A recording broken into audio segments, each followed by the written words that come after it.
This week's episode of Aussie Tech Heads is brought to you by Start New Company. Register your company immediately today with ASIC. ABN, TFN, GST registration is also available directly from the portal. Also set up your family trust and self-managed superannuation fund and more. All at startnewcompany.com.au. Follow us on Facebook at facebook.com/startnewco and keep an eye out for our regular specials. Start your new company now within 10 minutes of lodgement. All legal company documentation provided after registration. startnewcompany.com.au.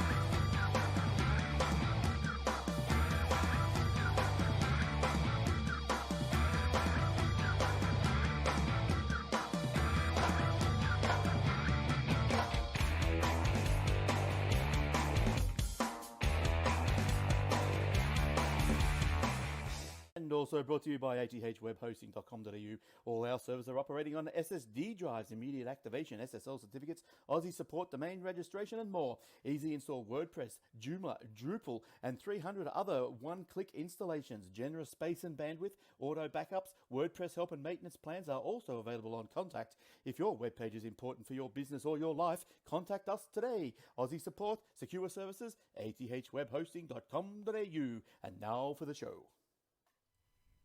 Welcome to episode 703 of the Aussie Tech Heads, recorded on the 19th of November 2020. I'm your host, Glenn Goodman. Wait, no, I'm not. Where is he? He was supposed to be here tonight, and he's done RUNNOFT. I'm your host, Jason Oakley, and this is my co-host, Will Tompkinson. Hey, Will. Hey, mate. None of us look like Glenn. What's going on? He's went to bed early or something. What a piker. I reckon. People paying good money for this. He said he had something to do, but, I think he just wanted to, go to bed. He's upset by the outcome of the State of Origin last night and he's recovering. People pay good money to see him. They wouldn't pay that for us. It's all for him. He's the star of the show. What did I say? Even if we are the Australia's top two podcasters. What did I say? Throwing away good money after bad? Is that the expression? Yeah. How's stuff up your end? Or up your end? I'm not quite sure if that's any of your business, actually. Are you in God's zone? Even my doctor doesn't ask me that. Dr. Proctor. Yeah, been hot. Been really hot. Stupidly, insanely hot. Yep, still hot. Nearly 30 degrees in here. Jeez. And that's what? I just got the fan going this like time. No AC tonight. 9:15 of a night. Still 30 degrees. But yeah, and if it hasn't been hot, it's been raining. And if it hasn't been raining, it's been really, really windy. So, there's that. And I have a stray feral hare trying to attack me. But anyway. I don't see a rabbit anymore. Those rabbits up here, you got to watch them. I thought they built a great wall to keep the rabbits out. That's why we've only got hares now, not rabbits, see? And cane toads. That's it. Oh, yeah, and cane toads. Bane on my existence, those things. So we actually, around here, I've noticed the last couple of years there's been a resurgence of frogs. They're starting to get their own back, I think. And here, I went to close the front and back doors earlier, about an hour ago, right out the front door on the porch, loud frog. So I closed that, shut him up, went to the back door. There's another bloody one out the back. I've never had that before. And I'm like, close that door as well, because they're just like, constantly. And I'm like, man, drive me up the wall. Well, that usually means there's rain coming. Well, it's possible. We've had threats of rain and high temperatures as well. We might even get up to like 33 degrees or 35 by Monday. I'll have to check, but I think our coolest has been, this week's been 33 or 34. Yeah. I think we hit 40 or something on Monday. You're not at Cuba, PD, are you? It's not even summer yet. Well, I don't technically, but it's not even summer yet. It doesn't usually hit till like mid-January or something. At least, usually the day before Christmas. It goes from like 28 to 35 overnight. And then when it gets to daytime, watch out. Yeah, exactly. But no, we're still the storms are the biggest problem because there's so many people still reeling from all this hail damage from a couple of weeks ago. There's houses that, I mean, assessors aren't even, the assessor that we got our house done today, got our car written off last week by a different assessor, and the guys for the house come today, although I won't hear anything until next week about it, but he's saying that just their current jobs that they've assessed, just the ones he's done so far, not including the ones he's got booked. He's averaging 5 assessments a day, and he's been working 7 days for 2 weeks so far. Oh, jeez. So he'd be driving around everywhere. However many, 14 days at 70 assessments or something he's done so far. Just him. Jeez. Yeah. There's more in who do his company. He said the company that they're working for is already at a 2-year backlog. Good. Just to complete the work. Just to complete the work they've already quoted on, and there's only, Then he said there's probably another 3 months of just assessment work to be done. Yikes. So he said it could be 5, 6, 7 years before some of these houses get looked at. The problem is that a lot of them now are easy to repair and are perfectly livable, but although they might not have a roof at the moment, but they're still okay. Yep. Problem is, in 5 years' time, by the time they get to them, it's no longer just a roof repair. The entire house has got to be knocked down and rebuilt because it's going to be destroyed. Bad, yeah. So not only are people not going to have somewhere to live for the next 4 or 5 years because they can't sell the house because no one's going to buy it, and if they're renting, I mean, okay, you can probably rent somewhere else, but if you own the house, somebody's paying the mortgage on that house. Yeah, that's it. And it's an unlivable dwelling, and you can't be there, and they're not going to fix it, so the thing's going to run down and deteriorate. So in 5 years' time, you're not going to. Here's your 50 grand to here's your 20, 30 grand to repair your roof. Yeah, great. What do I do with the rest of the house? That's now a pile of mildew on the ground. It's. And assuming your place is still livable. Assuming it hasn't been looted. Yeah. The place like ours, we're still livable, so it's fine. Like. There's a few things they would do straight up, like they repair the skylight so it doesn't leak, and there's a few critical things they do straight away, which they can do relatively quickly, or I can get somebody else to do on their behalf. Replace broken windows and basic stuff. Chuck a bunch of tarps on. We got tin roofs, so we're all right in that regard. Yep. But tarps are only a temporary solution. They don't, in strong winds and rain, they don't seal a place up. Water still gets in, so they're not really there. If we don't get rain for the next month or so, it'd be okay for a lot of people. But once we start getting constant rain coming in the summer, we get more and more rain. Yeah. And storms for you guys. More storms, stronger winds, stronger rain, potentially more hail. We've already had one minor hailstorm come through again. Oh, good. I actually live streamed on my Facebook page. We missed the hail. We actually missed it. We're literally we're 2 houses back from the intersection down the main road. Yeah. People on the main road copped the hail and copped the storm. We're 2 houses back, and we got some of the wind. That was it. So you should have done that the first time, man. Why didn't you think of that? We dodged a bullet that time, but yeah. So and the thing is, it's not a simple procedure. Like every house he's visited has been a complete re-roof, re-gutter, and replace the solar panels, and that's the minimum. Pretty much every job he's been to. There's more. There's some where they've had to replace entire fences, and they've had to replace, entire structures that have been collapsed, and that barbecue. Yeah, I'm getting a new barbecue. Yeah, new wheelbarrow.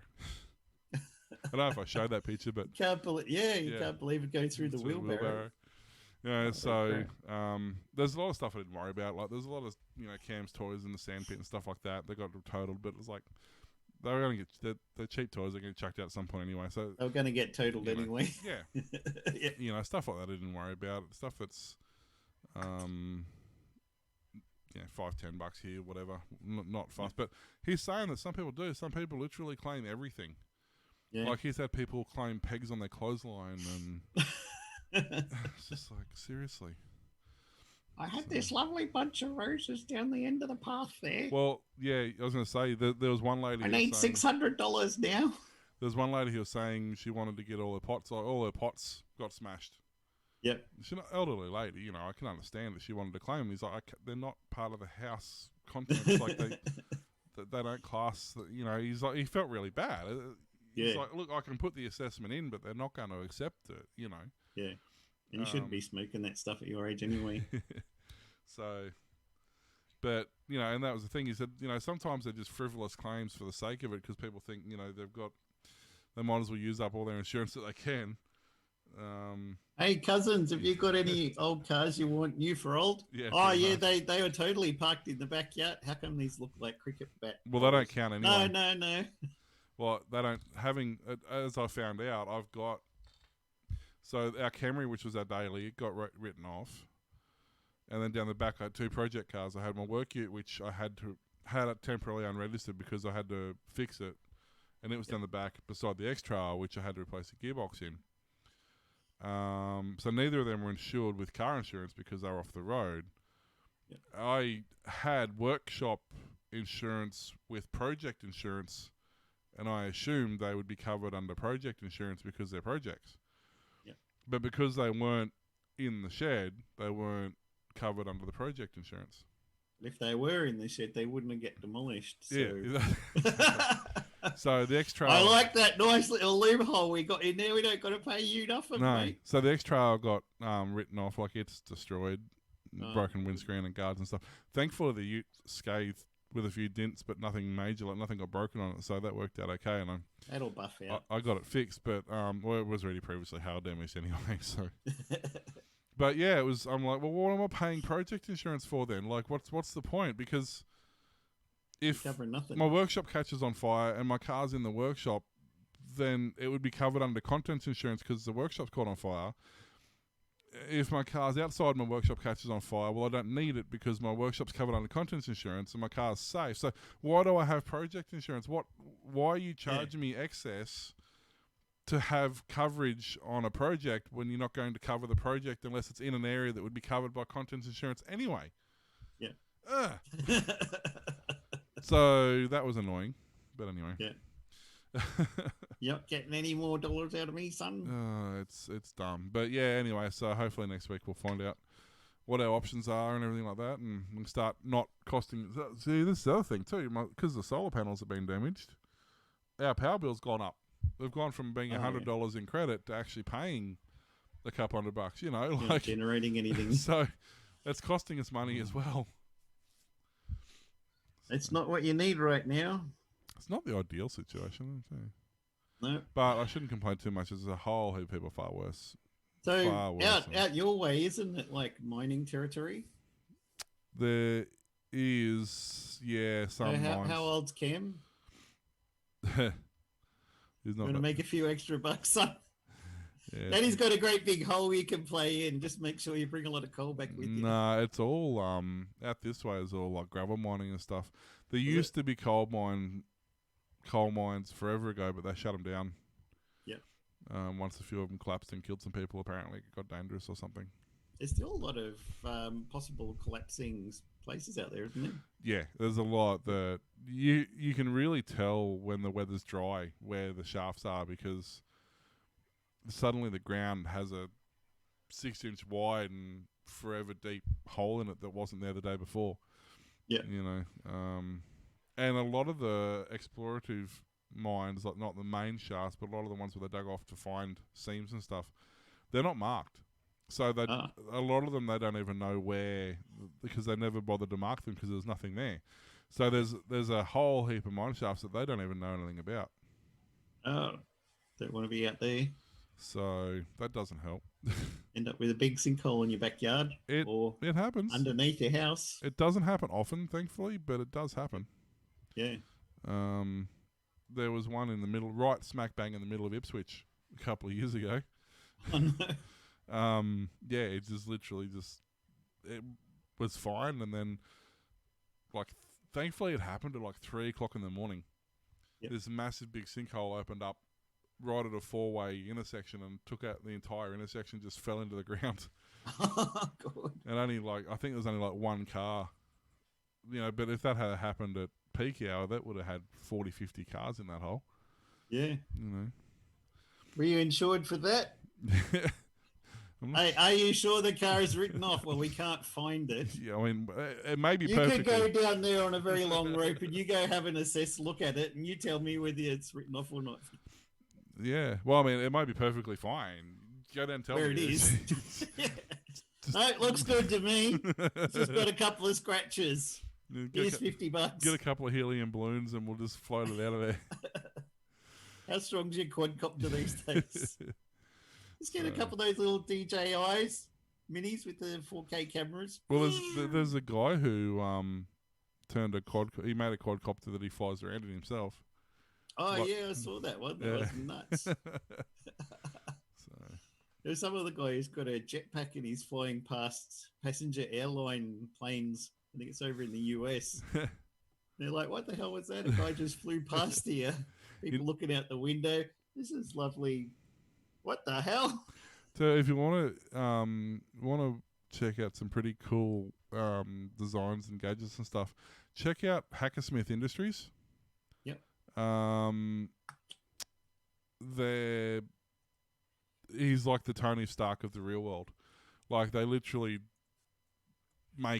he's literally made the photon fire thing. He's literally made like the chest piece thing, the helmet that closes around his face and has all the heads-up display with all the night vision and stuff. Like they make all this stuff. They literally just made a lightsaber that can cut through pretty much anything. He made Thanos' glove. Yeah. Gauntlet. Yeah, they make amazing products. They're absolutely amazing. If you want to, it's crazy. Yeah, they made a half-sized Cybertruck. They just make amazing products. It's so fascinating to watch what they come up with. Wow, man. And he loves, obviously they love it. But yeah, if you want to kill a few hours just watching some fantastic builds. Yeah, go and check that out because he made exoskeleton, Han Solo, blaster, Doom fists, lightsabers, Wakandan shields. Yep. Thor's hammer, Rainbow Six shield, O-ring flamethrower. One of my friends tried to order one of those O-ring flamethrowers from the US and it got to custom. But the customs had a field day with it. And they're like, no. And he says, but it says... It says on it, not a flamethrower. It's written on there. It's only a replica. He was very disappointed. Yeah, they made exoskeletons. They've made all sorts of stuff. Like they're just fantastic. He made something isobaric or something, a sleep chamber. Yeah. He was trying. There was a professor like 100 years ago had this concept that you'd sleep for like 15 minutes every 2 hours or something like that, and it was a far more productive routine than having one big block of sleep. Oh, all right. So he made this soundproof, light-proof chamber that you'd go into, and it would automatically start the timer once you fell asleep, and it would time you for however it was, 15 minutes or 20 minutes or whatever it was, and it would wake you up, and then you'd go up and do your other stuff. And 2 hours later, it would beep at you and let you know you got to climb back in. And oh, all right. Yeah, so he just did that all day. He reckons it worked really well. It took him a couple of weeks to change his routine. Yep. But he said he got like measurably like 25% more productive doing it this way. Yep. So it makes it completely impossible to socialise or to have a life outside the thing. But that would suit me well then. If you want productivity, he said there's nothing better. So. Suddenly Amazon puts in an order for a couple of thousand of them. Get out there and pack their boxes. I can't. I've got to stop for 15 minutes. All right, hurry up. So. Anyway, I suppose we've got some peoples up here and down there going past. Well, now we do. There goes one. They're different this time. See, I fixed it. Yeah, so you can if you like what we do, I don't really understand why you would, but apparently there's at least 5 people who enjoy what we do, and you can go to patreon.com/Aussie Tech Heads, and you can check us out there, and there's different tier levels there if you want to do that. Johnny says it's a bit of all right. You know. That's it. So yeah, so we've got a few different tier levels there. You help us support us through Patreon. We've also got a ko.fi. Every time, son, you need to change dash that fi. one. Let's go. It's right up there. I just say it wrong. It's Here it goes. ko Read it, quick. ko-fi.com/Aussie Techers if you want to just give us a bit of cash, or you can also do it through there's a paypal.me as well if you wish. We can just to do a one-off or whatever, we You can might do it as well that way. get one of those Facebook Pay accounts, and people can pay through Facebook. This is a new thing I only just discovered today. I have to look into that. It's been around for a while. Yeah, I know, but I've sort of only just discovered it. I know I've sort of seen it there, but I've never actually paid any attention to it. Because it's Facebook, right? Yeah, exactly. Who pays attention to Facebook? So yeah, obviously we're not ad supported. We don't make revenue on YouTube or through any of our sponsors aren't paid sponsors. They're just like our hosts for the show. But I do want to thank Kate and Bouncing Yellow Skull and Daniel and Amanda and David and Chris for your Patreon support. So that really helps us out at the end of the month. We know that we can pay for our streaming software and a couple other bits and pieces. Appreciate it. We also have Andrew G in the house. Word. Is a PayPal donator who pays us through that way as well. So yeah, as I said, it gives us a good incentive to. Any way you want to give us money, we'll take it. We'll just take your money. Where's your Bitcoin account, son? You still haven't set it up. We said that one last week. Bitcoin. I got a. Where's your Q code? You want some Australia coin? I got Australia coin. You want Australia coin? Put your QR code up on the screen. My 10,000 Australia coins are worth about $8 at the moment. So $8, man. Remember when they were worth 12? Those were the days. Remember when you could mine it? Those were the days. You can. Well, you still can. It might take you a year to get one, but you can mine it. There's actually a guy doing. I was reading on one of the Facebook. It was in the Discord. There's a guy who's actually doing fairly decent. $7.82. $7.82. That's for mine. Man, you must have some. I've got 5,000 or 5,500. That's worth $2. Oh wait, why is that set to pound? Yes, that's why. I got about the same, and mine's $7.82. So hang on, yours must be about that. Let's go to. You would think it would default to Australian dollars, given it that says it's Australia coin, not Pommy coin, son. What's your governor? So, what are we now? Yeah, $5.30. There you go. There you go. So, if you'd like to donate 5,500 Australia coin, it's about $5. We still didn't see your QR code. I know, it's because they've changed the app and I can't find anything now. It used to just have the thing. Receive. Website not available. Yeah, that's great. That helps. Can you focus? Can you focus? There it is. It's the big button that says receive at the bottom. Yeah, I'm still updating, so it's not loading anything yet. This is the first, I only just put it back on this phone because it's my new phone. I've only just put it on here, and this is the first time it's updating. And how is your... Oh, I love it. Like, I actually can get nearly 4 days. Like, I put my phone on charge on the way home from work on Friday in the car, so it's usually fairly well charged by the time I get home. I can go through the whole weekend and put it on charge going to work Monday. Like, it's just, I love it. Oh, there we go. There's my QR code there. Oh, yeah, that works fantastic. It's because it's reflecting your green screen back off your monitor. That's awesome, isn't it? But yeah, so it's great.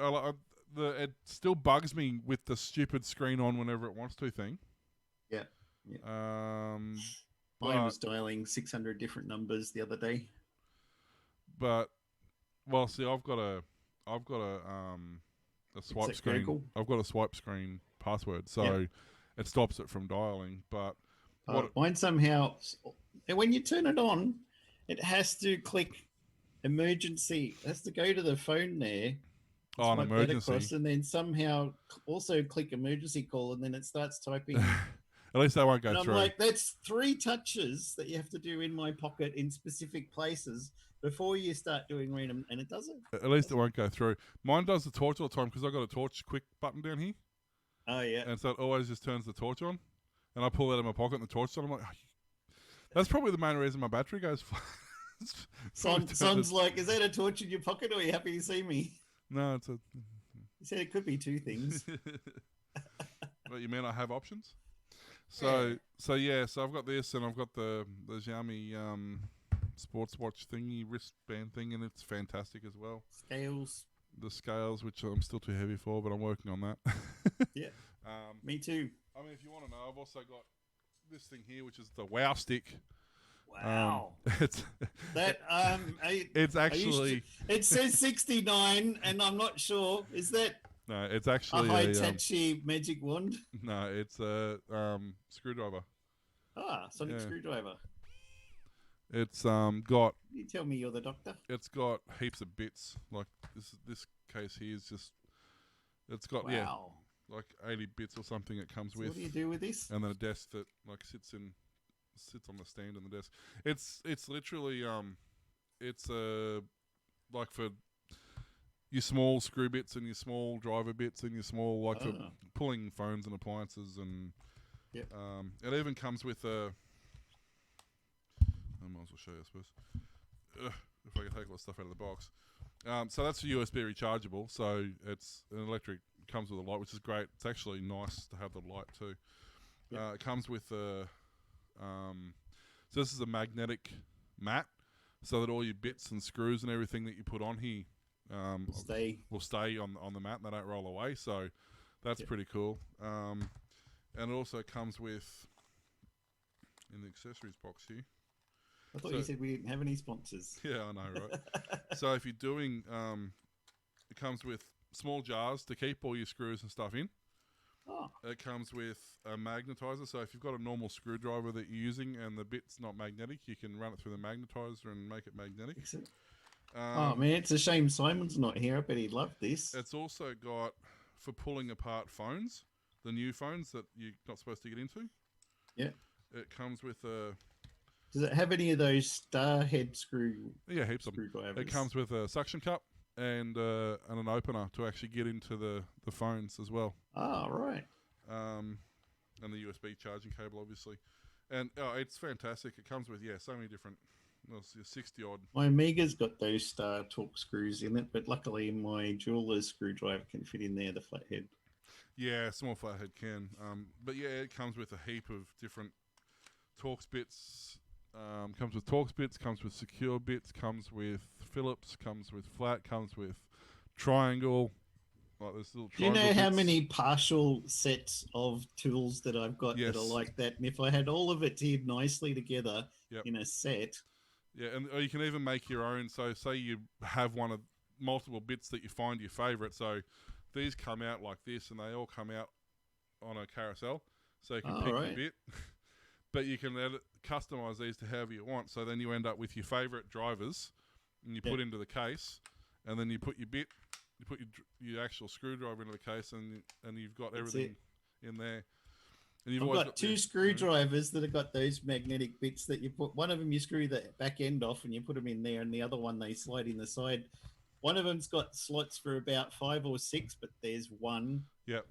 And the other one's in the end. The others, where they gone, I don't know. I got about 5 of these things. Yeah. They at once upon a time they had things in them, and that's all gone. They don't now. So where did they go? Is this like the underpants gnomes from South Park or something? Yeah, that's it. So this is like, I think it's not super cheap. It's like $50 for the whole. Like you can buy just the Wow Stick and one thing. I think it's like $40, or the entire kit for $55 or something. Is that Kogan or something? Yeah, Kogan. I get most of my Xiaomi stuff off Kogan because they have an official store on there. But they're I'll put that over there so it doesn't fall down. But yeah, no, I'm a big fan of their products in general, obviously. But sweet, that has already paid for itself a couple of times over that thing. So even like Cam's got a couple of radio control cars that normal screwdrivers don't fit into the battery compartment, and that's just perfect for that. Nice. I suppose we should do a bit of news. Probably. I mean, it's only been. That's what the show's about. It's only been half an hour. TPG Telecom's new low-cost sub-brand Felix has launched with a single plan costing $35 a month and capping speeds at 5 megabits a second. The telco unveiled plans for Felix mid last month using a name registered previously by Vodafone Australia. It has now launched its website, where it offers a single flat rate $35 a month service that runs off the Vodafone 3G, 4G network and with speeds capped at 5 meg. At that speed, it said video should still be viewable, albeit at standard definition quality. We would recommend downloading or updating large files, for example, over 100 meg, such as syncing cloud storage, as this may be slow to load. The basic plan includes calls and text to Australia numbers, and $5 a month add-on allows for standard calls and text from Australia to over 40 selected countries. Additionally, there's an international roaming option available for the same countries for $20 a year. On paper, Felix's plan construct is similar to that of Telstra's low-cut subsidiary brand Belong. However, the key difference is Belong's plans come with data quotas, after which users must either buy top-ups or face throttling to 64 kilobits a second. Optus is also planning to bring Singtel's low-cost GoMo mobile brand to Australia soon, meaning all three major telcos will have their own low-cost subsidiaries. I still think we're going to stick with Aldi for my daughter's account, though. Yeah, our work phones was Aldi, but we changed from Aldi to the one I can never remember, not Belong. That's the weird name one. I say it wrong all the time too, but I can't think now. Amasim. Amasim, oh yeah. Yeah. Is that the one that we were talking about going away? I don't know. I still can't. I don't know if they're going away. Well, there's one that was shutting down, selling off everything. Yeah, I think. Well, I have heard that that's what they're doing, but at the same time, yeah. So I'm just shifting the cameras around because they're all out of whack. Don't mind me. I have heard they're going away, but at the same time, they just released new plans, so I'm not sure. Yeah. Maybe they were going to go away, then realise that actually maybe it's more beneficial. Well, now everybody's going to have one of these things. They're like, oh, well, we'll come back and join in. I mean, there's got to be. That's actually you. That's not me. That's what you look like. There's got to be people who want that kind of thing. There's got to be customers for it. Otherwise, why is every single one going to do it? So if for me seems like, well, I'm going to run away, and then everyone else is like, well, we'll bring ours out. Then there's got to be support for it. Otherwise, they wouldn't do it. So yeah, I know. And this is I don't get. It's weird that you would shut down something that you've literally it's becoming so popular. Like you look at their sign up figures and stuff, and they're doing really well. So I don't know. I don't know. But that's why I'm not a telco, I suppose. Yeah. Because I mean, even Aldi, like they use. I think they use the Optus network.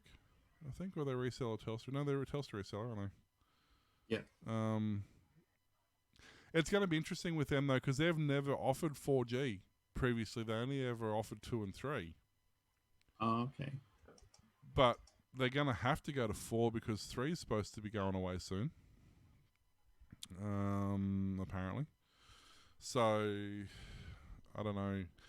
So we've got Amasim, Dodo, TPG, Optus, Woolies Mobile, Coles Mobile, Australian Super Mobile, Spintel, Leica Mobile, that's been around forever, iiNet.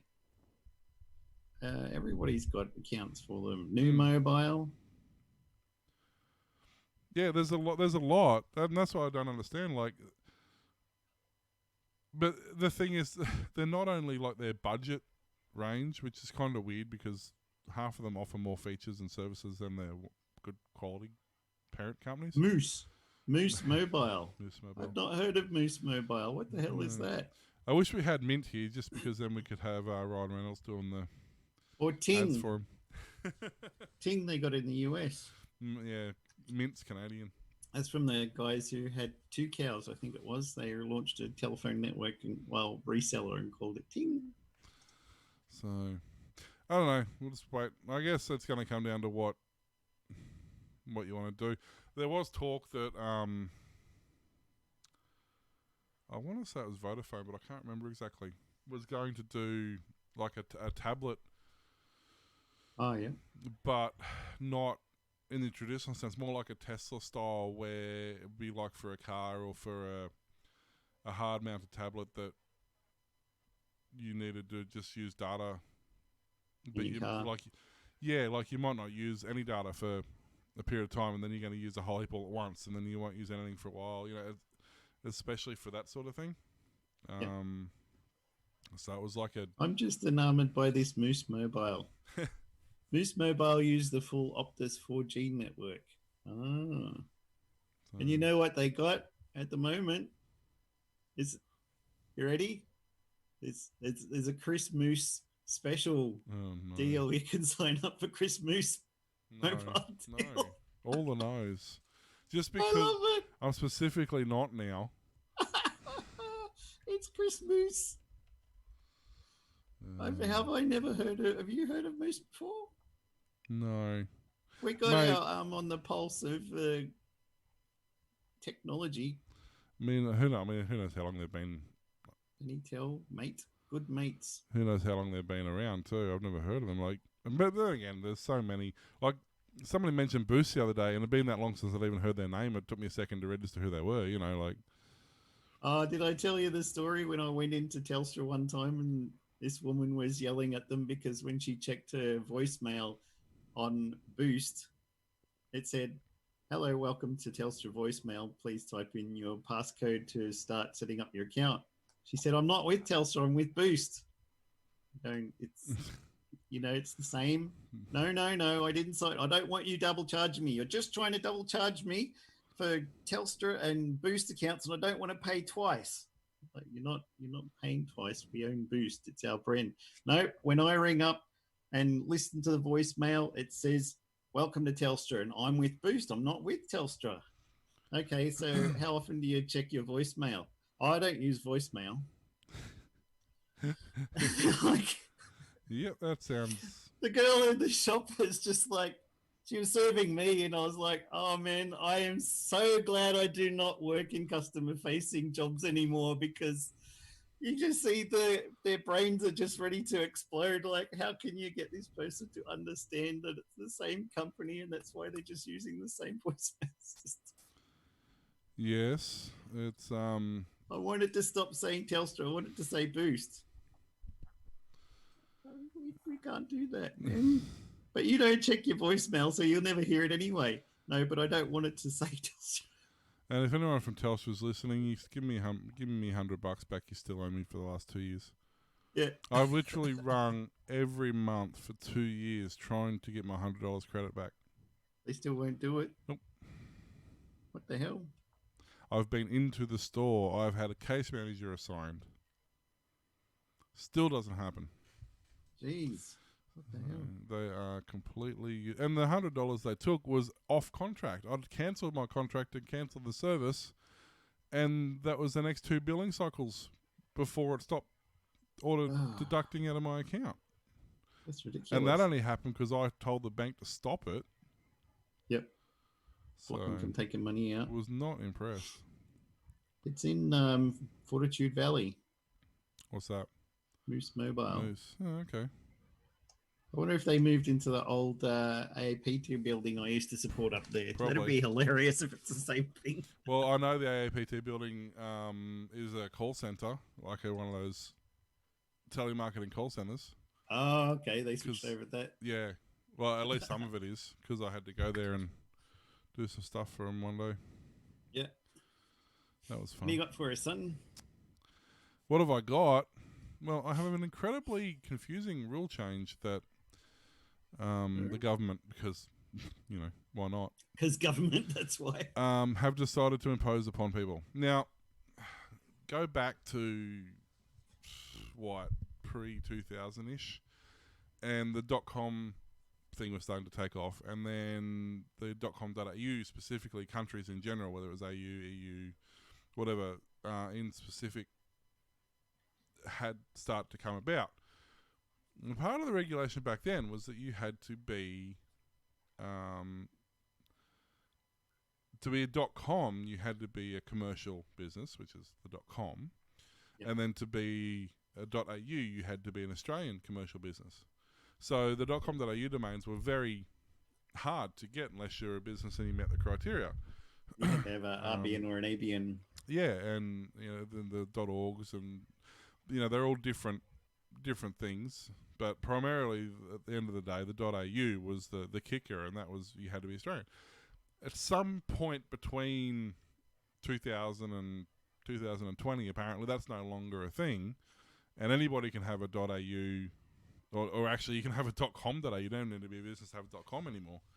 You can, Yeah, I work for an anti-spam company, and at the moment we've got hundreds and hundreds of .com.au and they're like 30-character long domain names with just random characters. It doesn't mean anything. There's no, back in the day you had to say, Bob and Tony's Auto Parts had to be called Bob and Tony's Autoparts.com.au. You couldn't have B&T Auto Parts or Bob and Tony AP.com.au. It had to actually have your company name and stuff in there. They were super, super strict. Yeah, no, I remember going through this to try and get some for a company I was working for. And so at some point they dropped that thing. So that's not a thing anymore, And, I mean, I've had my WilliamTompkinson.com for forever, since not pre-95 anyway. I don't know when I actually got it. I know it was before 95. But even then, I had to falsify what was it? A business. Was it Australian business number. Yeah, was it ACN? I think it was before business numbers were a thing. Oh, company number. Yeah, but anyway, back then I had to fake one of those to get it. But anyway, I got that. But then at some point in the last few years, they've let all these restrictions lapse, and not only has .coms, thanks to GoDaddy, probably started the whole thing. .com become eligible for anybody, but then .com.au become eligible for anybody, and .org, and the same restrictions have been lifted across orgs across. The only ones I think they've sort of kept to is EDUs and GOVs. They seem to be ID.au. They seem to be pretty specific. But ID.au has to be a personal one. Yeah. But your .coms, your .net, your .org, or your they've got one here listed ASN. I don't even know what that is. But apparently they've pretty much been free reign for the last few years. So they've gone, hey, guess what? We're going to make a law that we've already made, but we're going to make another one because the last one didn't work, to say that you now have to be an Australian registered business to have a .com.au. So, and I can't find it on this particular document. On the other one I was reading, it actually said they've invested something like $285,000 or something dollars into making this a reality. It was already a thing. Like, you didn't need to do anything except make domain hosts enforce that rule. Like, it's been there forever. As of June 30th, 2020, the total number of domains under management by AUDA, which isn't all of the Australian domains, but they do the majority of them, it was 3,180,395, encompassing the namespaces in au.au, which includes .com, .net, .org, .asn, .id, .gov, .edu, .vic, .new South Wales, .act, .queensland, .nt, .wa, and .sa, and .tas. Yep. Which I didn't even know was a thing. I've never heard, other than like .edu, .qld.au or .gov.q. I've heard of that, but in terms of Fred's Workshop.qld.com.au or .com.qld or whatever, I've never heard that. And I don't even know how. No. I don't even know how that would work. Is that okay? It's And now they got .Sydney and .Melbourne and. So yeah, it's I don't really. It's just further proof that the government has no concept of what the internet is. But not only do they not understand it and not know anything about it, they continually prove that they don't want to know anything about it. It's not. See how we can screw it up more. it's not even a matter of, we're just ignorant. It's like, we're ignorant of the fact. We know we're ignorant of the fact, and we're going to stay ignorant of the fact regardless of what you tell us. Like, it's it's actually a deliberate move at this point just to be dumb. Yeah. You know? And then a semi-related article, there's an article I was reading about Jeff Hudson, who is in the Hall of Fame. He basically played a critical role in bringing the internet to Australia in the 90s. While the internet was still in its infancy in the US, he was able to complete the construction of a new and rapidly growing network in a few months. But on Thursday, Hudson apologised. The internet is now busted, and to be perfectly frank, it's totally unclear how we can fix it. We can't make it better, he said. I'm sorry, I'm really sorry. I actually want to apologise for my small part in this mess and find ourselves because it's turned out so horrendously bad. So this is a guy who... Or him and Tim Berners-Lee taking the hit for all the crap that's going on. It's not their fault. Just everyone's taken their brilliant ideas and screwed them around and stuffed them up and then jammed them back in the internet. He's gone on record as calling the internet traffic routing system a screaming car wreck. Failing to secure the domain name system is a savage ignorance. Like, he hates the fact that he's brought the internet to this country. Like, we've destroyed it so badly that even the guy who bought it here, and he calls himself an optimist, but like, he's like, I can't. There's nothing I can see that's going to come good of this. He's like, we're not dealing with a data problem. We're not dealing with a privacy problem. We're dealing with a social issue. We're dealing with people. Yeah. You can't fix people. No. You know, if we forget people, humanity, dignity, respect, freedom, and all those other wonderful words, then we're not heading in the right direction. We'll use technology to get there, but technology itself isn't the solution. No. You know, so it's like, yeah. So that must be telling you that something's not right in the... in the internet. So. Oh, jeez. So you know how they had Snapchat, which would have disappearing messages? It's like the whole point of Snapchat. Oh, after a while they time out, yeah. Yeah, and then they're like, oh, Instagram can do that. And now Twitter is globally launching tweets that disappear after 24 hours, similar to the stories feature as popular on Snapchat and Facebook photo sharing app Instagram. Well, they've been doing that with Trump's tweets for a while. Oh, they're all gone to Parler now. It doesn't matter anymore. Twitter has previously announced its plan for these ephemeral tweets dubbed fleets. Huh? What a cool name. It's like a fleeting moment because fleets. Yeah? You want to do a fleet right now? Fleetwood Mac.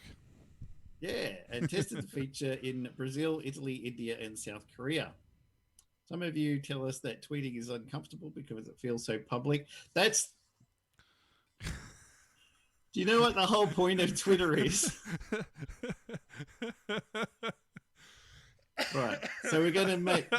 You could post something dumb. Oh, this is for those party people who go out and get drunk and do drugs and then they go for a job interview and the boss is like, well, we checked out your Twitter account. You ain't working here, sunshine. Pretty much. So now you can post those embarrassing things and they'll just go away as long as you remember to only tweet it as a fleet. Because if you do it as a normal tweet, it's still going to be there. And if you're drunk and on drugs, then you're still going to tweet it instead of fleet it. And I don't think it's going to help. It feels so public. Eh? So it's like the drunk email option in Gmail. Yeah, you can retrieve it. No, you can set it so that after a certain time. Oh, it doesn't go. No, it does, but you can set it so after a certain time, like 7 o'clock at night, for example. You can set drunk mode so that you have to answer a ever increasing series of harder maths questions before you can send it. Oh, that one, yeah.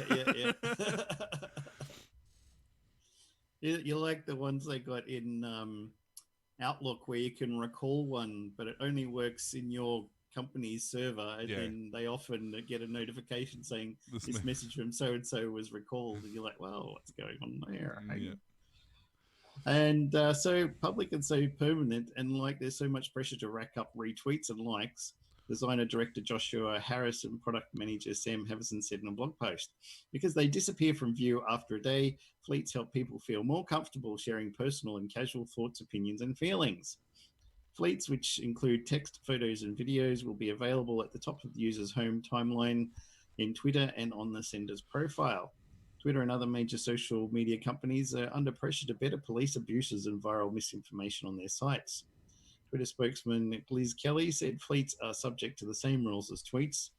She also added that warnings or labels which Twitter has started applying to content such as manipulated media and misinformation about civic processes Sorry. or COVID-19 I'm sure could be they're applied trying. to fleets. Twitter also informed it was working on a live audio feature called Dubbed Spaces that aims to test later this year. The feature will allow users to talk in public group conversations. It has similarities with Clubhouse, a social platform which users are invited to talk in voice chat rooms. And so That it's, would go it's, so it's well. like Periscope without the video. Or TikTok. Hey, there's an idea. Let's start a show. Oh, wait. Vine? Yeah. Even, was it Talk Shoe was another one? Or Discord, there you go. They're like, we got this thing Vine. People are making tons of viral stuff. It's brilliant. Everyone's having fun, but it's not a reliable, usable platform that people are going to keep on. So we'll shut it down. TikTok jumps up, does exactly the same thing. Well, look at Why'd you Periscope. shut down Vine then? Because there's obviously a need for it. The same as Periscope. Yeah. It was a live video streaming service that you could interact with your viewers. It was pre-Facebook and pre-YouTube Live and all that. And then suddenly it's gone. Yeah. Well, it's actually still around, but nobody uses it. Like, I don't know. No. The other one's actually shut down. It's like, well, again, it's obvious that it was needed. So but half the time, filled the void. Half the time that the people that rehash it are people that were involved in the last one that shut down anyway. The first place. Like, speaking of rehashes. Yep, and WhatsApp. Well, yeah, speaking of rehashes. There's a couple of interesting movie remakes. I've got a couple of tech stories as well, but I just happened to think about these because you posted the one on Short Circuit. Number 5 is alive. So apparently they're remaking Short Circuit now. Not rebooting it. No, remaking apparently. So that's going to be interesting. It can't be the same. I mean, I know it was said they only made one movie called The Matrix and 2 Terminator movies. Yeah, pretty much. But yeah, so they're supposed to be doing that. I don't know. Spyglass and Project X are involved, so it's probably going to be Latinized because everything they make is. They're also currently the same two that are currently making this are currently making a reboot of Scream. So there's that. Scream, which was a piss take on horror movies, which was also piss taken again later with what was that other one? No, not about yeah. Another one, but yeah. So there's that. But they reckon that Courtney Cox is appearing in the Scream reboot. By the way, reprising her role as a reporter. But on that, Mel Gibson confirms Lethal Weapon 5 is being worked on currently. We got no new ideas no more. It's funny, a lot of people I talk to diss the TV series Lethal Weapon. Do they? A lot of people don't like it. It's worth it. Look, as long as you don't compare... You can compare it... You just enjoy it as a show. No, you can compare the style of it to the movies, as long as you don't compare the actors and the actors' abilities to the movies, because they're different actors, different people, different talents. But the concept of the series was very well integrated with the principle of the movies. So it was a good crossover there, and I quite enjoyed them. Didn't you say the Macgyver reboot was good I love too? the Macgyver. It is fantastic. I'm a huge fan of it. It did honestly take me 2 or 3 episodes to alter my mindset to the fact that it's a new one. Yep. But it's so well done that it's called Macgyver, but it doesn't necessarily have to be. It could stand on its own 2 feet quite comfortably as a good series. But it definitely lives up to what it's trying to be. They did a really good job on that reboot. And it's the same with the Lethal Weapon TV series. But so it's going to be interesting that they're going to do this. Now, Mel Gibson is 64 and Danny Glover's 74. Yeah. Donna turns 91 in a few months. So, yeah, it's... I mean, they're always saying they're too old for this shit in the earlier ones, so what are they going to do now? I should have retired. I'm only 2 days from retirement. I'm going to assume that it's going to be more focused around like their kids and stuff. All right. I would guess, given that they all had kids at the end of it, so it would make sense that, you know, that's what it's going to be. But I know my dad will be happy. He's got all the DVDs. DVD? DVDs, man, old school. What? DVD? Right? Sounds like something you got to go to the doctor for. I was going to say, haven't they got a cream for that? Yes, and it's really cold. I mean, what? Huh? So it's definitely, now that we're all back and allowed to be alive in the real world and exist by ourselves, let's remake everything. Yeah. Because go back to the beginning. We haven't had time to think of anything for ourselves. Oh, we're sitting at home twiddling our thumbs. I mean, even the remake or the reboot of Honey, I Shrunk the Kids. And so, you know, there's... Anyway. Tim McNerney is the project leader at 4004.com, a site commemorating Intel's original 4004 processor. He's also a longtime Slashdot reader McPublic and shares news of new open source adapter. I like Plus, that name. you like that? Plus, a great moment in chip history. Even though Intel debuted its groundbreaking 4004 on November 15th, 1971, 49 years ago, in the page of electronic news, there's something about Intel's very first microprocessor that keeps inspiring engineers to pay tribute to this historic chip. Turkish iPhone engineer Erturk Okalar, now at Google, and the force behind 8bitforce.com, just added this 4-bit granddaddy to his open source lineup of 8-bit retro shields.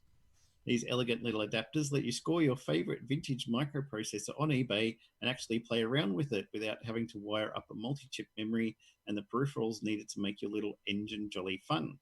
An Arduino emulates the rest of the system for you in software and lets you program and poke at your relic via USB from the comfort of a modern laptop.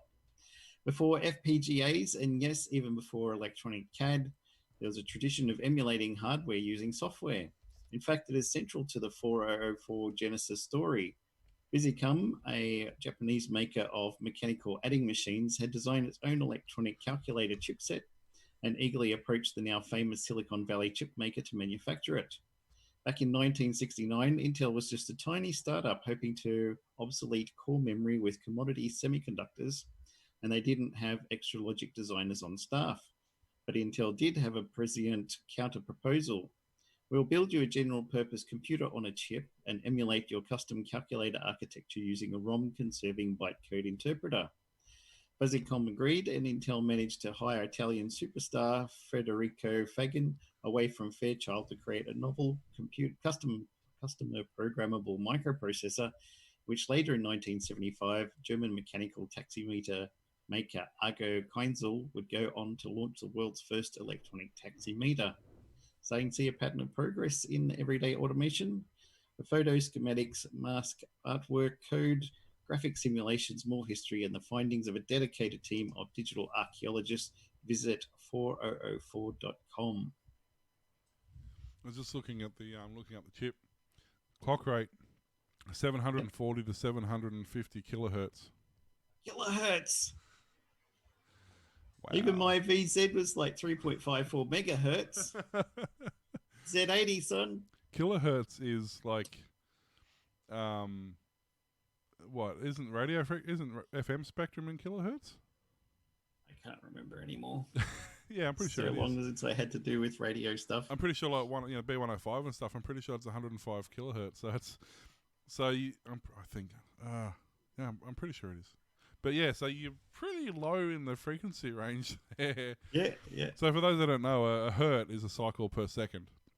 So 750 kilohertz is 750,000 cycles per second, which sounds like a lot in human time, but in computer time, that's not much at all.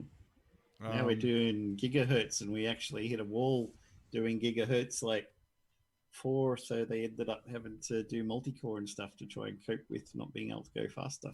Well, to give you an idea, the XT, which was, I guess, the first PC, the first sort of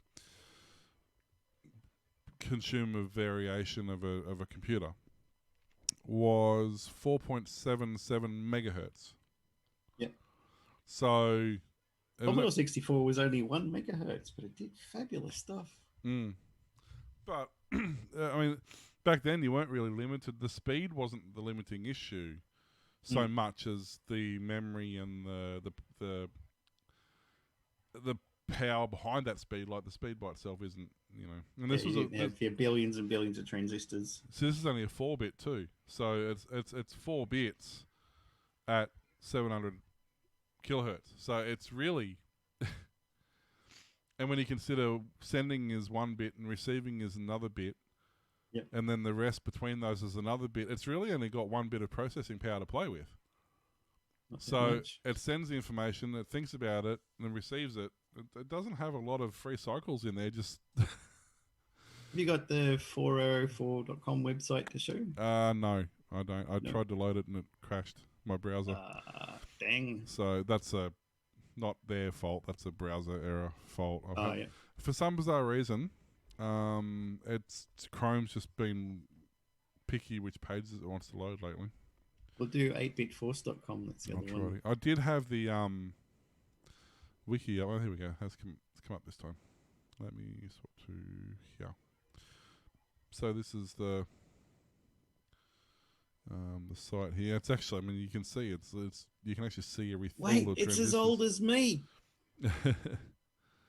Yeah, it's actually I'm older than it because it was born in November. I was born in March. Yeah. I'm older than the 4004. It's an interesting bit of kit. So I can't make it come across anymore. But yeah, the website actually is quite a nicely laid out website actually. It's got community stuff on there, and let's see, cool downloads. Let's see, you can download some emulators, some replicators, some simulators, schematics. You won't get a schematics for a CPU these days, I tell you. No. There's a lot of people who are very excited about Pico 8. Have you seen that? Yeah, that looks cool. Pico 8 and Pygame, making games with Python and Pygame, but Pico 8 really, really popular for some reason. It's like another computer operating system for gaming on your computer, but mostly for retro, like 8-bit style graphics stuff, but more powerful. But I'd have to read more about it, and you've gone blurry again, so. That's just me. Camera. I'm just doing the Casper thing. Oh, you're like that guy on the news reports who's dobbing in the boss or something, whistleblower. We'll just blur out your face there. People won't know who you are. So yeah, the Pico 8's a virtual machine created by Lex Luthor. Lexel Awful. Lexel Awful. Yeah, Lexel Awful. Yep. Designed to mimic a fantasy video game console, coding accomplished through Lua-based environment. Create sound, sprites, mobs, games, etc. It's available on all Raspberry Pis. Yeah, and they got a gaming app store where you can get your games from. They're all free on there, but you can put them up on Itch.io or something and sell them, I think. Yeah, and it comes with like there's popular. Different engines and assets and all sorts of stuff. Yeah, I had heard of it. Apparently, doing a lot of Pygame tutorials at the moment too. Well, there's one on YouTube as well. A guy who actually shows you how to make a handheld Pi console. Well, like like the one you've got, but a Pi version of that. Yep. To play specifically this sort of stuff. Nice. You probably get a Pi emulator to download for mine as well. Oh, most likely, yeah. It wouldn't surprise me. There's emulators for emulators these days. And why not? All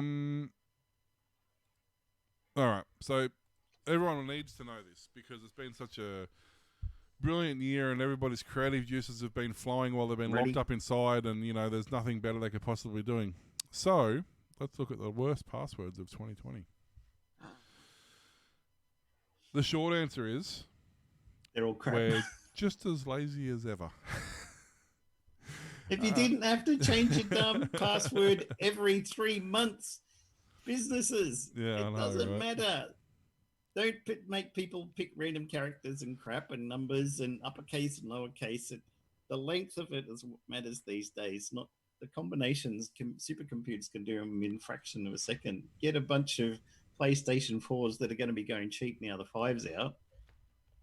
Yeah. Network them all together with a Beowulf cluster or something, and they'll be cracking things in no time, even if you're like, oh, we told them that they had to do 10 characters with uppercase, lowercase, one special character, pi to 4 decimal places, and some Greek alphabet. It doesn't help. All you need to do is give all of your staff a... where is it? It's here somewhere. I've got one sitting right here somewhere. Give all of your staff a swipe card that just either wear on your watch. It's a little chip. It's the size of a a micro SD card. Fully programmable, own unique code. You can either have it on your keyring or you can just wear it on your Fitbit. A lot of devices that already have the near field communication chips in them can read that and reprogram and spit that out on requirement. Yeah. It's a 10-cent part, and the readers aren't much dearer. The USB readers that can go into every every USB port in every computer. Yep. And it's a 10-second implementation on the security features. Yep. And no one ever needs to worry about a password again. Yeah. So, and test your geek cred here. In Hackers, which, as we remember, is a 1995 film, what were the 4 most commonly used passwords? Love, sex, God. What was the last one? I don't know the last one now. Love, sex, secret, and God. Secret. So, according to Hackers, that was the 4 most commonly used passwords in 95. In reality, actually not so wrong. In 2000 and... where are we? In 2015, the 2 most commonly used passwords was password and 123456.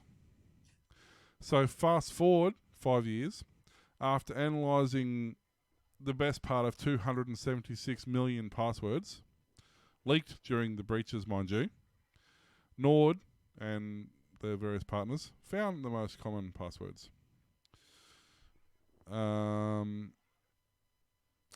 It could take most competent hackers less than 2 seconds to break. Yep. Only 44% of all those recorded passwords were considered unique. Not difficult, just unique. So finding the most popular opinions were 1, 2, 3, 4, 5, 6. 1, 2, 3, 4, 5, 6, 7, 8, 9. Oh, that's better. 1, 2, 3, 4, 5, 6, 7, 8. Password and picture 1. Where's picture 1 come from? With the exception of picture 1, which would take approximately 3 hours to decipher using brute force attack, each password would take seconds using a dictionary script or brute force, or human guesswork. Yep. As one of the entrants in the 200 strong list describes the state of affairs when it comes to password security, whatever seems to many of us are still reluctant to use strong and difficult to crack passwords. And instead, we're going for options including a football, I love you, let me in, and Pokemon. So here's the top 10 in order. So number 1 coming in with 2.5 million, so 10% of the passwords that leaked. The number 1 password, 1, 2, 3, 4, 5, 6. There we go. So the second most common password was 1, 2, 3, 4, 5, 6, 7, 8, 9. Picture 1 was 3rd. Password was 4th. 1, 2, 3, 4, 5, 6, 7, 8 was 5th. 1, 1, 1, 1, 1, 1, 1 was 6th. 1, 2, 3, 1, 2, 3 was 7. 1, 2, 3, 4, 5 was 8. This one's unique. 1, 2, 3, 4, 5, 6, 7, 8, 9, 0 was 9th. And what the heck is 10? Senha. Senha. Why? Randomly, that was number 10. It's probably a movie or a character in something I'm not aware of. But then there's the time to crack section, which tells you how long it takes to crack those passwords. The longest one was picture 1 at 3 hours. The English translation of the word Senha is password. Right. So everything else in that list, except Senha, which would take 10 seconds, everything else takes less than a second to Jeez. to break. So if any of those are your passwords, I don't feel sorry for exposing them. Deal with it. Do something about it. You're so secure. Don't worry about it. It's fine. But what's funny, for example, position 1, which was 1, 2, 3, 4, 5, 6, has 2.5 million users using that password, approximately 10%, because we said that there was, how many was there? There was, no, it'd be 1%, because there's 270 million broken, so 1%. But that 2.5 million people who use that password, their password was exposed 24 million times. So potentially 5 times per person per site that password was exposed. So it's entirely possible that 5 different people, that person was hacked by 5 entirely separate people at some point. So yeah. The only other thing that comes to mind is if you've ever seen really? The movie with the guy and the movie with thing. the guy. Wow, Spaceballs. Yep. It kind of reminds me That's of the password on my combination of my luggage. Yeah, it kind of reminds me of that whole deal where they're reading out the password. And what kind of idiot would have that? Yeah, that's literally what it reminded me of. You know, it's I don't. I mean, I'm guilty of using half a dozen variations of the same password, but the original password I'm using is not a basic password in the first, it's a complicated password and I'm using 4 or 5 variations of it. So if you crack one variation, chances are you'll get the rest of them, but it's not a simple thing to break in the first place. But when you're using such a basic password that literally, it specifically says on the website, do not use sequential numbers or letters, do not use, They're not checking, are they? What's the combination? 1, 2, 3, 4, 5. 1, 2, 3, 4, 5. That's amazing. I've got the same combination on my luggage. and that's that. I mean, that was a Mel Brooks skit from what 70s, early 80s, yeah. And he called it back then. I mean, come on, people, get your. And he's not really a technology guy. You wouldn't think, would you? Especially not back then. I mean, it's just like, come on. So anyway, I just thought that was funny that. Yeah, there is a country breakdown. I won't tell you who's got the worst. It's never going to change. It's not. I really understand. We need better systems. I really understand why 2-factor authentication is pushed so heavily. I hate it, but it doesn't work all the time either. It doesn't, and more often than not, it causes more problems. Every single day, it takes me about a minimum of 4 times to log into my work account. I've got one of those little RSA type doobies. Yeah. It has 6 digits that are different every minute. Yeah. Type in my password. I can open up a notepad, close my eyes, and type in my password by hand because I'm a touch typist and get it right 10 times. Try and type it into a form. It says, no, that's wrong. And I'm like, I did it here. Yeah. I know it's right. And I type slow and then I type in the 6 digits. No, didn't work. No, didn't work. 4th time. Oh, yeah, we'll let you in now. Yeah. Or I was trying to get into my Audible account last night because I haven't been in it for years. Yep. And it said, your username or password is incorrect. I'm Well, which one is it? Is it my username or my password? Help. And then you go, click here to prove you're not a robot. Fine. So click here. Enter the capture text, which is literally impossible to see because it was black text on dark grey background with hashes running through it. So, okay, click on the audio one. So I clicked on the audio one, which with earphones was slightly more manageable than the text. Like, oh, for shit. And I had to do this about 10 times because I didn't know if it was my username or my password that was the problem. It literally they don't help you much. It took me nearly an hour to log into Audible.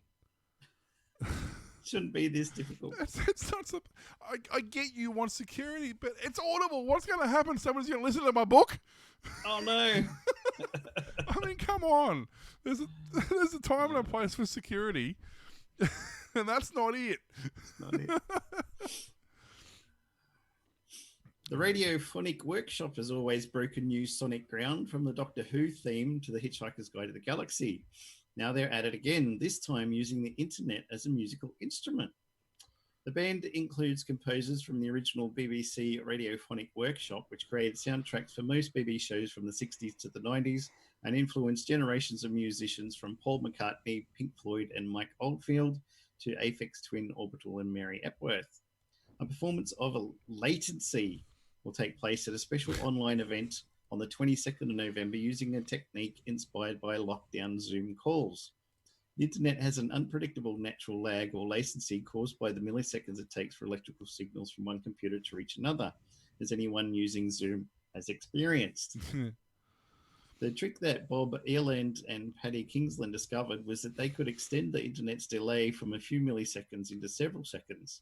Instead of trying to play them at the same time, the Radiophonic Workshop will play one after the other in sequence rather than in parallel. We had the bright idea of using that latency to make a loop of music. A sound gets sent to someone and then they add to it and it keeps going around. So you're not relying on everyone being on the same clock. Workshop member Peter Howell, who's also a lecturer in film and TV music, said, "It does feel like live playing. It's just that every person has a little bubble of time in which they're playing live." The performance comes the day before 23rd of November, the anniversary of the first transmission of Doctor Who in 1963, which is also Delia Derbyshire Day in honour of Radiophonic Workshop's leading light, who created the sound of the show's famous theme tune. You're going to turn the internet into a musical instrument. I get it. That's going to be a hell of a lot of... Because now you're not only relying on a program latency that you've put in, you're still relying... Well, you're not real... Yeah, you now introduced lag, but the problem... That's managed. Okay, you're going to give everybody a 3-second lag, for example. That's fine. But there's still lag to that person. So the latency is still going to be there. You're still going to get offbeat. I don't know. We'll see. I mean, obviously they know what they're doing. No, I don't know what they're doing, but you know, like it's an interesting. I've seen a lot of people use Zoom for getting supporters and stuff to pitch in for videos and music videos and stuff, and they just resync it all through editing. Yep. Don't know. Have to wait and see. But speaking of Doctor Who, because you were somewhat. Who? Doctor Who will no longer use a police box for the TARDIS. What the what? Thought you'd enjoy that. I'm just going to leave it at that. What's the point of it? The TARDIS has been one of the more defining symbols of the Doctor Who franchise. Well, I suppose. It's the symbol of it. Yes. One of the most defining. Anyway. For over half a century, it's become so iconic that it's actually eclipsed its original inspiration, a 1960s London police box, and become a more associated with the Doctor Who than police. However, if the new rumours to be believed, the police box exterior could be getting put into the pasture. The YouTuber Noel at the TARDIS Zone official YouTube channel has detailed that a number of rumours and speculations about the newest stories of Doctor Who, and among those is a rumour the TARDIS' famous police box visage is under threat due to how the police are perceived with the public. Exactly how and where YouTube and Noel acquired this information is a bit unclear, not to mention the TARDIS, as the official YouTube channel describes itself as Doctor Who fan, is against the new direction of the show, so it's worth taking this rumour with more than a grain of salt. But he's not the only one. There's a few other people who have done it. And I have heard similar rumours that, they're looking at doing away with not with the TARDIS, they're just, that transponder thingy that's been broken forever, so we can't transform it back into whatever thing. Chameleon circuit. Yeah, that's the one. I don't know. I know of it. I just don't know what it's called. It's a me and Glenn show. Yeah, but so apparently they've fixed that now. So you can turn into other things. All these. I don't know if I had read the next paragraph down, the chameleon circuit that changed it. So apparently they've fixed this thing, even though they've been capable of time travel and could potentially have fixed it previously. If they can fix it now, they would have fixed it in the past, because they went to the They didn't want future. to. He kind of got used to it and liked it, I think. It's an easy set to move around. It's only this big. As far as sets go, it's easy to move. It's great for location shooting. They can just stick it there and put somebody next to it, and there's the shot done. Yeah, half the time you probably only just need the front bit, right? Yeah, you don't aim the camera around the side. No, it's actually just three walls. The back wall's nothing there. It's just the three walls. I believe it probably is. Yeah, It probably is. So, but so that'll be interesting. I'm not what you call. I don't geek out on Doctor Who. I watched a lot of them. I know a lot of the stuff about them. Yeah, and I don't mind it, and I quite enjoy sitting down and watching it. And even I'm aware that is the number one, center point of the show.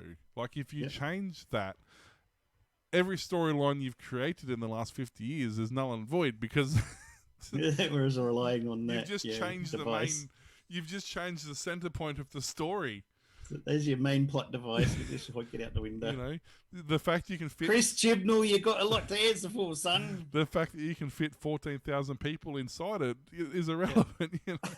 I think part of it too, but that's the same thing. You look at Superman.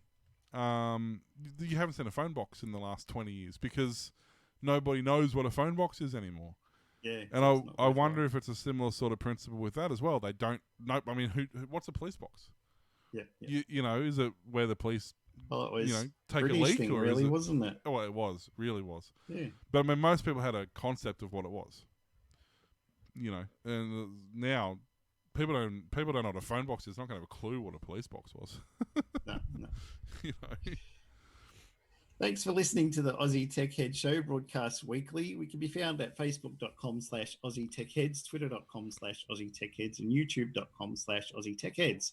Also now at patreon.com/Aussie Tech Heads. Sign up for $4 a month, $10 a month, or from several other tiers. See the site for details.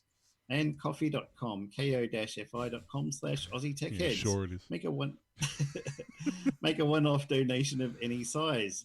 Email us, Glenn, Will, or Warlock at aussietechheads.com.au. You can hear Aussie Tech Heads on aussietechradio.com, 24/7 back-to-back play of some of the best tech-related shows from around Australia and New Zealand. New shows are added each Friday. And we'll probably see you in a couple of weeks. Glenn might actually turn up next week. Yeah, no promises. So he says. All right, guys, thanks for hanging around. We'll catch you later.